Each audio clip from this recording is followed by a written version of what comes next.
Right. అరుణ గారు, టీడీపీలో YCP కోవర్టులు ఉన్నారు. ఈ కోవర్టులని టీడీపీలోకి పంపించి తమ పని చేసుకోవాలని చూస్తున్నారని చెప్పేసి నిన్న సీఎం చంద్రబాబు నాయుడు మాట్లాడారు.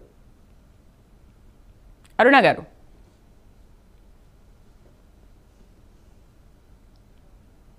మేడం మ్యూట్లో ఉన్నారు. అరుణ గారు, టీడీపీలో వైసీపీ కోవర్టులు ఉన్నారు, వలస పక్షులు వస్తారు పోతారు, కానీ శాశ్వతంగా ఉండే కార్యకర్తలు ఎప్పటికీ అలాగే ఉండిపోతారని చెప్పేసి మాట్లాడారు.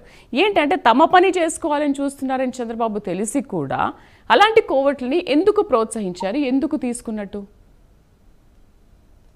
మేడం, ఇక్కడ రాజకీయాలు ఎప్పుడు ఎలా ఉంటాయంటే పార్టీ ప్రత్యర్థిగా చూస్తారు. ఎవరైనా సరే కంపల్సరీగా వ్యక్తులను ఎక్కడ కూడా ప్రత్యర్థులుగా చూడరు. ఒక అధినాయకత్వం ఏ బాటలో నడిపిస్తే ఆ పార్టీలో ఉన్నటువంటి వ్యక్తులంతా కూడా అదే బాటలో నడవడం అనేది ఎప్పటి నుంచో పార్టీలో వస్తున్నటువంటి ఆనవాయితీ. అది మంచా చెడ అన్న తర్వాత విషయంగా అధిష్టానం ఏది చెప్తే అదే ఆచరించాలన్నటువంటి విధానం తెలుగు రాష్ట్రాల్లో రాజకీయాల్లో కొనసాగుతున్న విషయం మనందరికీ తెలిసిందే.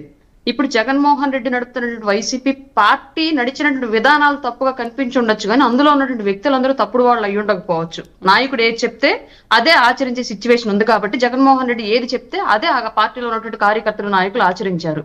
ఇవాళ వాళ్ళకి ఆ పార్టీ ఇంకా పైకి లెగవదు, మునిగిపోయిన పడవ కింద కనిపిస్తూ ఉన్నప్పుడు వాళ్ళ రాజకీయ భవిష్యత్తును ఎత్తుక్కుంటూ ఏదో ఒక పార్టీలోకి రావడం సర్వసాధారణం. కానీ ఇక్కడ ఇంకొక సమస్య ఏంటి అంటే, వచ్చిన వాళ్ళు నిజంగానే వచ్చినటువంటి పార్టీ యొక్క లక్షణాలను ఆపాదించుకుంటారా, లేదంటే పాత పార్టీ యొక్క లక్షణాలని రక్తంలో ఇనుమడింపు చేసుకొని దానికోసం మళ్ళీ పాకులాడతారన్నది ఇక్కడ పార్టీ చేర్చుకున్నటువంటి పార్టీలకు ఒక సవాలు.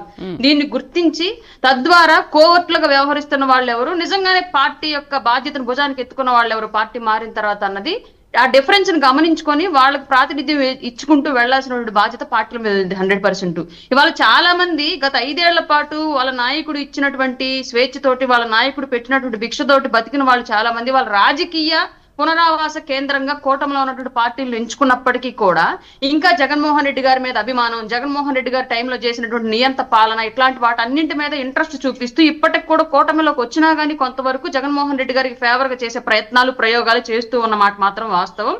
దాన్ని గమనించుకొని చేర్చుకున్నటువంటి నాయకులు 100% వాళ్ళ కంట కనిపెట్టుకుంటూ వాళ్ళలో మార్పు వచ్చేంత వరకు కూడా వాళ్ళని గమనించుకుంటూ వెళ్లాల్సినటువంటి బాధ్యత అయితే చేర్చుకున్నటువంటి నాయకుల మీద 100% ఉందండి.